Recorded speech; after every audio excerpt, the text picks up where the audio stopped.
ስድስተኛ ክፍል ሚኒስትሪ ተፈታኞች እንዴት ናችሁ? 2018 ዓ.ም ማለት ዘንድሮ የወጣውን የስድስተኛ ክፍል ሂሳብ ሚኒስትሪ ፈተና አብረን እንሰራለን። አንደኛው ጥያቄ እንደዚህ ይላል። የጎን ርዝመቱ 4 ሜትር ወርዱ 5 ሜትር የሆነ ሬክታንግል ስፋቱ ስንት ይሆናል ይላል። መልሱ ሐመር ውሃ ነው። ሁለተኛው ጥያቄ እንደዚህ ይላል። 3 ኪዩቢክ ሜትር በሊትር ሲገለጽ ስንት ይሆናል ይላል። መልሱ ሀ ነው። ሶስተኛው ጥያቄ እንደዚህ ይላል። ከሚከተሉት ንጽጽሮች ትክክል የሆነው የቱ ነው ይላል። መልሱ መ ነው። አራተኛው ጥያቄ እንደዚህ ይላል። ቀጥሎ ከተሰጡት ቁጥሮች መካከል ህገኛ ክፍልፋይ የሆነው የቱ ነው ይላል። መልሱ ለ ነው። አምስተኛው ጥያቄ እንደዚህ ይላል። ርዝመቱ 18 ሜትር የሆነ ገመድ ለሁለት ቢቆረጥ የአንደኛው ርዝመት ሙሉ 2/5 ሜትር ቢሆን የሌላኛው ቁራጭ ርዝመት ስንት ሜትር ይሆናል ይላል። መልሱ ሀ ነው። ስድስተኛው ጥያቄ እንደዚህ ይላል። የክፍልፋይ 131/25ኛ ዋጋ በአስርዮሽ ሲገለጽ ምን ይሆናል ይላል። መልሱ ሐመር ውሃ ነው። ሰባተኛው ጥያቄ እንደዚህ ይላል። ከሚከተሉት አስርዮሾች ውስጥ የ1.21 ሲባዛ 4.35 ትክክለኛ ውጤት የቱ ነው ይላል። መልሱ መ ነው። ስምንተኛው ጥያቄ እንደዚህ ይላል። የ16/5ኛ ሲቀነስ 11/4ኛ ውጤት በመቶኛ ሲገለጽ ስንት ይሆናል ይላል። መልሱ መ ነው። ዘጠነኛው ጥያቄ እንደዚህ ይላል። በአንድ ክፍል ውስጥ ከሚማሩ 40 ተማሪዎች ውስጥ 18ቱ ወንዶች ቢሆኑ የሴት ተማሪዎች ብዛት በመቶኛ ስንት ነው ይላል። መልሱ ሀ ነው። አስረኛው ጥያቄ እንደዚህ ይላል። ከዚህ ቀጥሎ በቀረበው የእድገት ንድፍ ውስጥ የጎደለውን ቁጥር የሚያሟላው የቱ ነው ይላል። 1 3 6 10 እያለ ይቀጥላል የእድገት ንድፉ። መልሱ ለ ነው። 11ኛ ጥያቄ እንደዚህ ይላል። ከሚከተሉት አልጀብራዊ መግለጫዎች ውስጥ ሁለታዊ ቁም የሆነው የቱ ነው ይላል። መልሱ ሐመር ውሃ ነው። 12ኛው ጥያቄ እንደዚህ ይላል። ሸ እኩል ነው 3 ቢሆን የአልጀብራዊ መግለጫ 5/6ኛ ሸ ሲቀነስ 2 ትክክለኛ ዋጋ ስንት ይሆናል ይላል። መልሱ ለ ነው። 13ኛው ጥያቄ እንደዚህ ይላል። 5 ተማሪዎች በረፍት ጊዜያቸው ያነበቧቸው ገጾች ብዛት 15 20 25 30 እና 35 ሆኖ ተመዝግቧል። ተማሪዎቹ ያነበቧቸው ገጾች አማካይ ብዛት ስንት ነው ይላል። መልሱ መ ነው። 14ኛው ጥያቄ እንደዚህ ይላል። ቀጥሎ የሚታየው ጠጣር ምስል ምን በመባል ይታወቃል ይላል። መልሱ ሐመር ውሃ ነው። 15ኛው ጥያቄ እንደዚህ ይላል። ከሚከተሉት ውስጥ ዝርጥ አንግል የሆነው የቱ ነው ይላል። መልሱ ሀ ነው። 16ኛው ጥያቄ እንደዚህ ይላል። ከሚከተሉት ሙሉ ቁጥሮች ውስጥ ለሁለት ተካፋይ የሆነው የቱ ነው ይላል። መልሱ መ ነው። ወደ ቀጣዩ ጥያቄ ከማለፋችን በፊት አንድ ማስታወቂያ አለኝ።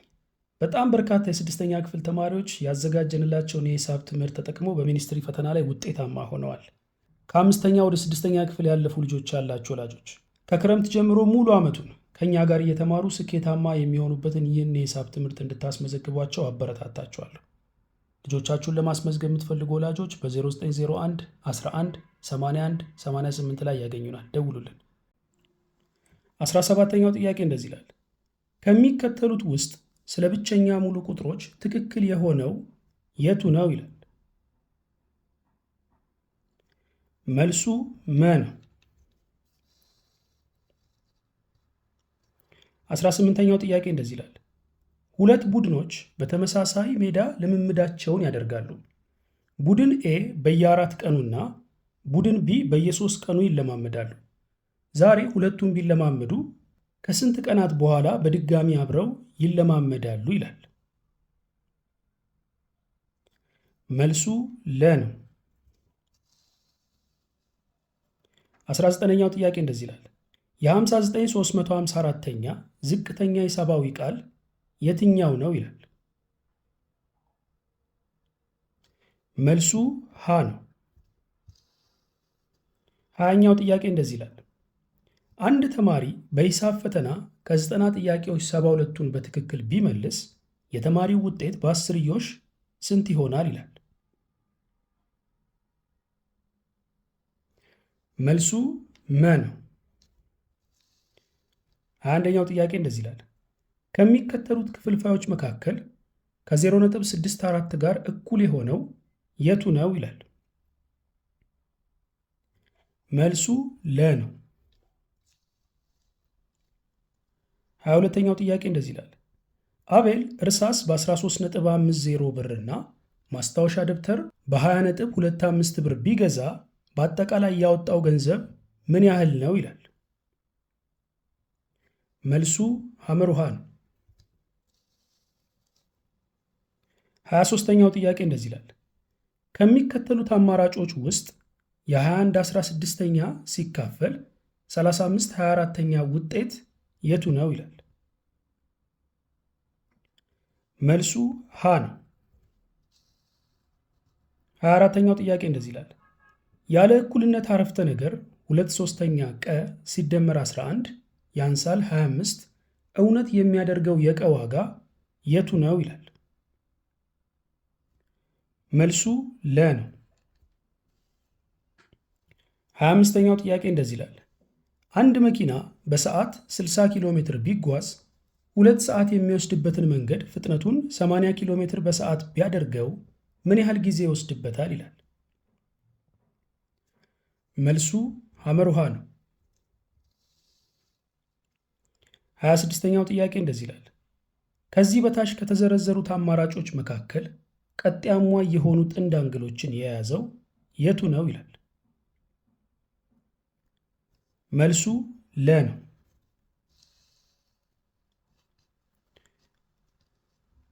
27ኛው ጥያቄ እንደዚህ ይላል። ከታች በተሰጠው ምስል መሰረት ከሚከተሉት አረፍተ ነገሮች ውስጥ እውነት የሆነው የቱ ነው ይላል። መልሱ ሐመር ውሃ ነው። 28ኛው ጥያቄ እንደዚህ ይላል። በክብ ውስጥ የሚገኝና ከእያንዳንዱ የክብ ነጥብ በእኩል ርቀት ላይ የሚገኝ አንድ ነጥብ ምን ተብሎ ይጠራል ይላል። መልሱ ለ ነው። 29ኛው ጥያቄ እንደዚህ ይላል። ሬክታንግላዊ ፕሪዝም ሊፈጥሩ የሚችሉ ቅርጾች የትኞቹ ናቸው ይላል። መልሱ መ ነው። ወደ ቀጣዩ ጥያቄ ከማለፋችን በፊት አንድ ማስታወቂያ አለኝ። በጣም በርካታ የ6ኛ ክፍል ተማሪዎች ያዘጋጀንላቸውን የሂሳብ ትምህርት ተጠቅመው በሚኒስትሪ ፈተና ላይ ውጤታማ ሆነዋል። ከ5ኛ ወደ 6ኛ ክፍል ያለፉ ልጆች ያላቸው ወላጆች ከክረምት ጀምሮ ሙሉ ዓመቱን ከእኛ ጋር እየተማሩ ስኬታማ የሚሆኑበትን ይህን የሂሳብ ትምህርት እንድታስመዘግቧቸው አበረታታቸዋለሁ። ልጆቻችሁን ለማስመዝገብ የምትፈልጉ ወላጆች በ0901 11 81 88 ላይ ያገኙናል። ደውሉልን። ወደ ቀጣዩ ጥያቄ እንለፍ።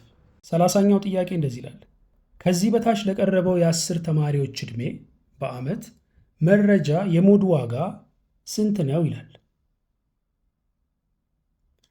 መልሱ ሀ ነው።